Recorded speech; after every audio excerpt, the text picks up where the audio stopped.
J'ai été souvent poussé par le diable pour faire des conneries, mais il y a le bon Dieu qui était toujours là pour barrer le passage au diable.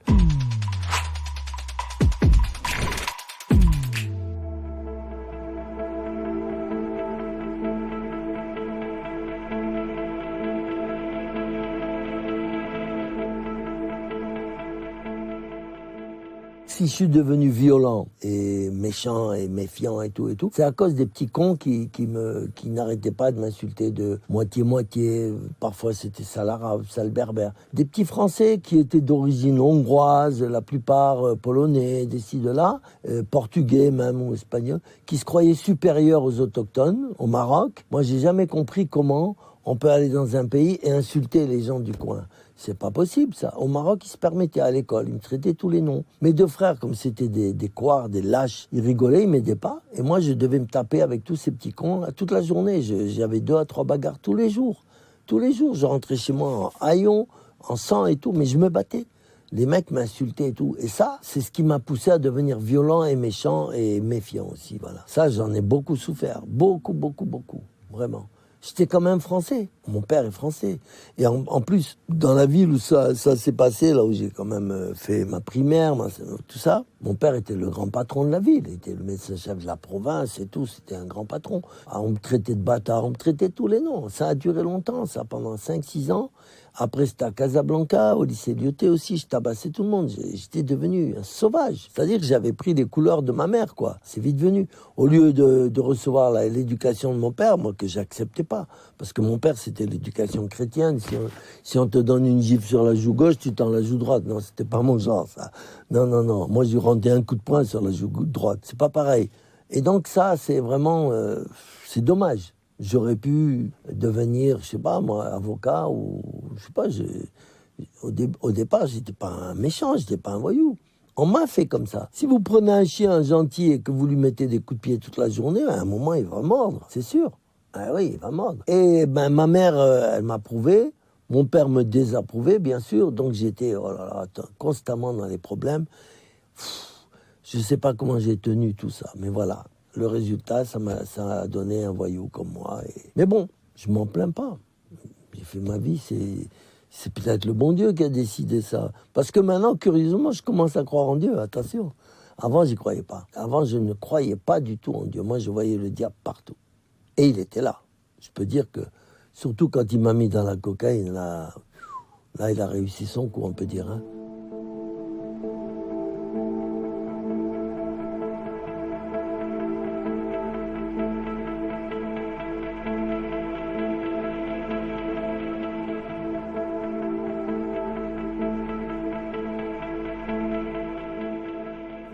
Tout simple, mon père était médecin militaire et il obéissait à l'époque aux ordres de la France. En même temps, il était très patriote et en même temps, il faut le reconnaître que s'il était médecin et confident de Mohamed V, roi du Maroc, sultan au début et roi ensuite, hein, il est passé de sultan à roi, il n'appréciait pas toujours ses idées puisqu'elles étaient anti-françaises.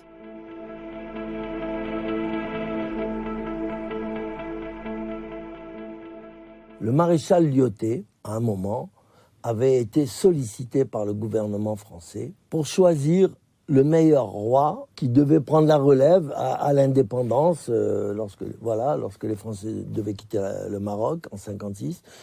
Le roi était supposé être francophone et protéger les intérêts français au Maroc. Mon père était le seul apte, d'ailleurs il le dit lui-même dans les papiers que j'ai montrés, tout ça, que mon père était le seul homme en qui il avait confiance, c'était son confident et tout.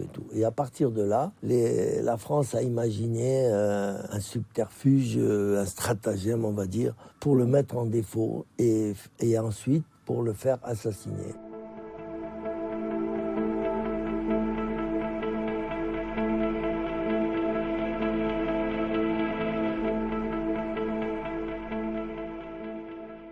Si Hassan II avait été son fils, les Français n'auraient pas pu le convaincre d'accepter l'assassinat dans un hôpital, d'accord ?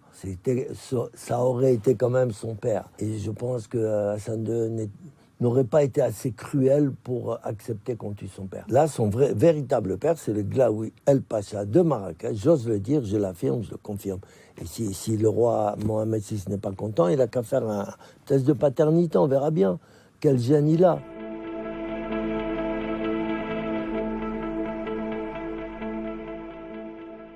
Il faut savoir qu'en 61, grâce à De Gaulle, mon père qui s'était évadé, on va dire, entre guillemets, évadé, non. Il avait quitté le Maroc avec un passeport diplomatique puisqu'il était directeur de la quarantaine internationale de l'OMS et en même temps expert de l'Organisation mondiale de la santé. Il avait un passeport diplomatique. Donc quand mon père, après l'assassinat de Mohamed V à l'hôpital, mon père a dû faire un certificat de mort naturelle et tout.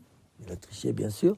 Par la force, parce qu'on l'avait piégé gravement. Mais tout ça, j'en parle dans mon livre. Il nous dit, comme ça, du jour au lendemain, dès que Hassan II a été installé sur le trône, il fait, bon, les enfants, vous faites vos valises, on rentre en France. Bon. Moi, je n'étais pas très content, j'adorais le Maroc, c'est un pays formidable. Mais à la douane, des gens qui auparavant étaient à genoux devant mon père, et il a été aussi directeur au contrôle sanitaire aux frontières de tout le Maroc, donc il était vénéré. Mon père, c'était le grand patron à ce niveau-là. Les douaniers, les policiers qui auparavant étaient à ses genoux, sont devenus un peu agressifs. Ils disent, ah, docteur, non, cette fois-ci, c'est pas comme avant, on a des ordres du roi, etc., etc. Votre famille, elle reste ici, au Maroc, en otage. Et vous pouvez voyager, ben, voilà, tâchez de revenir. Sinon vos enfants et tout ça. Il avait compris, mon père, l'avertissement. Et donc il est rentré en France, il est allé voir De Gaulle et tout. Et De Gaulle lui a dit, vous inquiétez pas, je vais arranger ça. Parce que mon père lui a dit, moi j'ai obéi aux ordres de la France. Et maintenant je me retrouve dans la merde, ma famille est prise en otage, on fait quoi? De Gaulle lui a dit, calmez-vous, je vais m'arranger avec le trou du cul. Il appelait le roi déjà le trou du cul. Il s'est arrangé, mon père a pu retourner au Maroc avec toutes les garanties et tout ça. Et parce que, bien sûr, Hassan II lui avait demandé de ne pas publier le dossier qu'il avait en sa possession. Mon père a tenu sa parole jusqu'en 78, où le roi l'a fait assassiner par ma mère. Il l'a fait empoisonner par ma mère. Il l'a obligé, puisque ma mère, elle avait toute sa famille à Agadir, elle avait des cousins, des petits cousins, les grands-pères, les grands-mères, tout. Toute la Smala, il y en avait au moins 200. Et ben, Hassan II, il lui a bien dit. Il a dit, écoute-moi bien, si tu fais pas ce que je te dis, là, ta famille, je la rase. Ma mère, elle savait qu'il plaisantait pas. Hein. Donc, elle a été obligée d'empoisonner mon père. J'ai les papiers, j'ai toutes les preuves. Hein. Elle était obligée d'assassiner mon père pour sauver la vie de ses relatifs.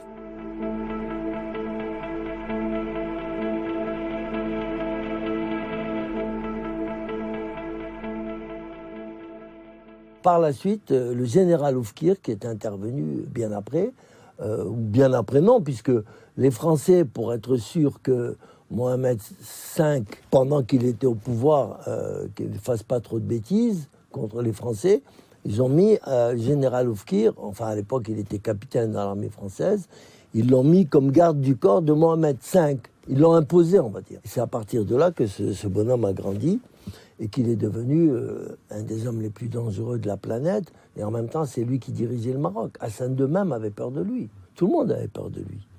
Et donc, il était supposé, ça c'est encore un plan français, tuer le roi Hassan II et devenir régent du royaume, le temps que le roi actuel Mohamed VI grandisse et devienne roi. Je crois qu'on ne lui aurait pas laissé le temps de grandir. Franchement, on aurait tout fait dans l'œuf. Et il y a eu donc une intrigue, on va dire, une intrigue énorme, menée par les Français, par le SDEC. Moi, je les ai vus, 3 policiers du SDEC, je les voyais constamment. Et ces gens-là apportaient de la cocaïne à Madame Oufkir, qui elle-même m'a mis dans la cocaïne, qui était très bonne d'ailleurs, pure.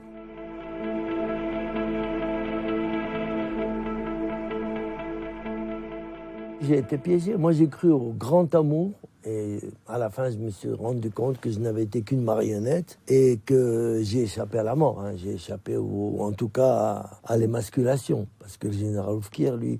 Bon, au départ, il était d'accord pour que je voie sa femme. Et puis, quand il a vu qu'il n'y avait pas moyen d'obtenir le dossier qu'il voulait, que mon père avait en sa possession, parce qu'il faut savoir que mon père, qui a pris la relève du docteur Higuet, qui lui... a falsifié la naissance de... C'est lui le responsable.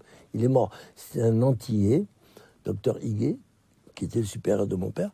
Il lui a laissé le dossier. Il lui a dit, je vais mourir, j'ai un cancer, je vais mourir bientôt. Je voudrais que tu sois le dépositaire de mon secret. Et qu'un jour, tu le donnes à la presse française.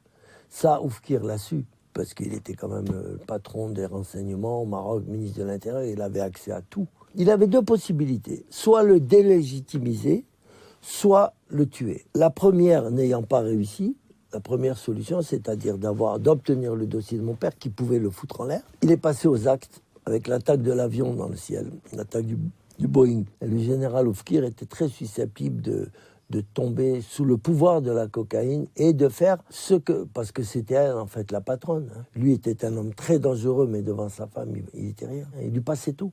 On l'appelait le cocu géniard. Parce que quand il allait au bureau, il disait « Ah putain, ma femme, elle m'a encore trompé avec un officier. Celui-là, je vais lui couper les couilles. » Comme ça, les officiers marocains qui avaient fait des études en Amérique ou en France, des études de militaires, ils se retrouvaient souvent émasculés, attachés à un arbre, et puis voilà. Et moi, j'ai échappé à ça parce que j'étais protégé par le roi. Oufkir a été un des plus grands hommes de l'histoire marocaine du dernier siècle. Ça a été vraiment un homme extraordinaire. Moi, quand je l'ai rencontré, j'ai pas tremblé parce que je suis berbère comme lui, donc nous, on tremble pas, les berbères. Il faut le savoir. J'ai pas tremblé, mais j'étais inquiet quand même. Oufkir savait que j'étais au Maroc. Il voulait me faire prisonnier en disant qu'il m'avait fait prisonnier chez lui dans le lit de sa femme. Et à partir de là, il m'aurait négocié avec mon père contre le dossier. Il aurait dit à mon père, écoute-moi, parce qu'il connaissait bien mon père. Mon père avait été officier dans l'armée française, il était son supérieur.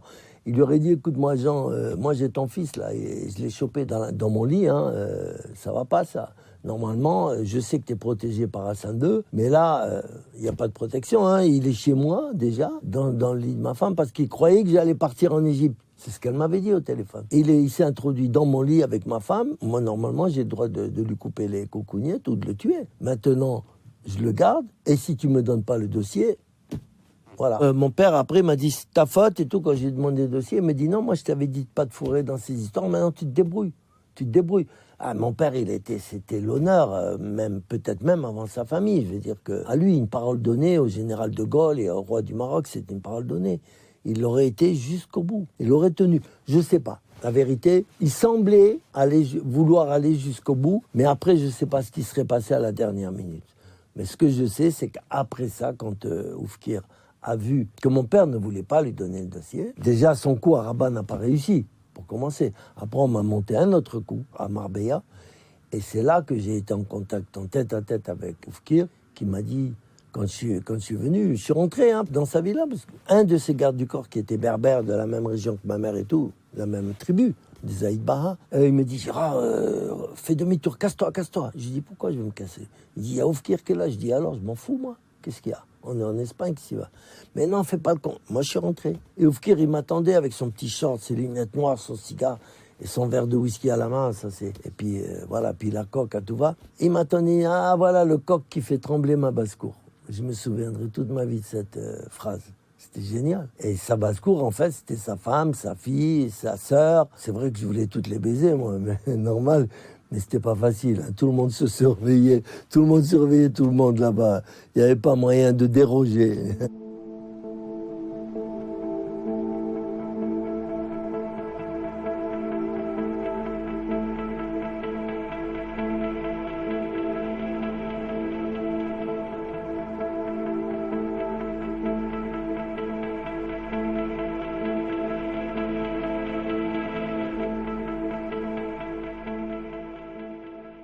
Ça a été une renaissance. J'ai dit, là, pour moi, la vie va recommencer. Là, c'est comme le confinement à côté. En ce moment, moi, j'étais vraiment en plein confinement dans une ferme avec un vieux Polonais qui parlait un peu coussi-coussa le français. Et franchement, pour manger, même lui, il n'allait pas faire des courses parce qu'on savait que lui, quand il venait, il achetait un bout de pain, un truc. Et si du jour au lendemain, il achète des tas de trucs, des fruits, de la viande, on se serait posé des questions. Moi, j'avais trop peur, j'étais caché. Donc, j'allais ramasser des escargots dès que je pouvais, déterrer des patates, voler des fruits à gauche, la nuit. Je sortais que la nuit. Moi. La journée, je restais là-bas à me faire chier. Ça n'a pas duré longtemps, heureusement. Puis un jour, j'entends à la radio, le général Oufkir a été assassiné. Je dis bien assassiné parce qu'on dit qu'il s'est suicidé, mais quand on se suicide, on se tire pas des balles dans la nuque, faut le faire. Donc assassiné de 3 balles et tout par le Hassan II.